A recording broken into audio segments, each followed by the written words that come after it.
Siz yuqorida ko'rgan ushbu video ko'ngillarni xira qilishi tabiiy hol. Afsuski, mazkur yo'l transport hodisasi natijasida bir nafar yo'lovchi bu hayotdan ko'z yumdi. Ma'lum bo'lishicha, joriy yilning 7-noyabr kuni Toshkent-Termiz avtomobil yo'lining G'uzor tumani qismidan o'tgan 1257-kilometrda Nexia 2 va Cobalt ishtirokida ayanchli yo'l transport hodisasi yuz berdi.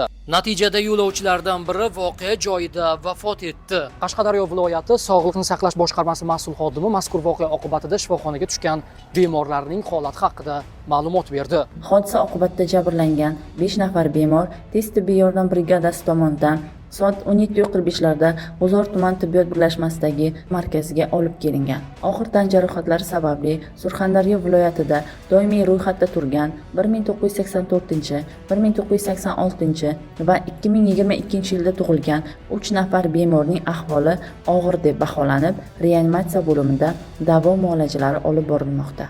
Surxondaryo viloyatida doimiy ro'yxatda turgan 1983 yilda tug'ilgan bemor hamda G'uzor tumanida yashovchi 1999 yilda tug'ilgan bemorning ahvoli o'rta og'ir darajada bo'lib, travmatologiya bo'limida zarur davo muolajalari ko'rsatilmoqda. Qashqadaryo viloyati Ichki ishlar boshqarmasi yo'l harakati xavfsizligi boshqarmasi Telegramdagi rasmiy sahifasi orqali holat yuzasidan rasmiy munosabat bildirdi.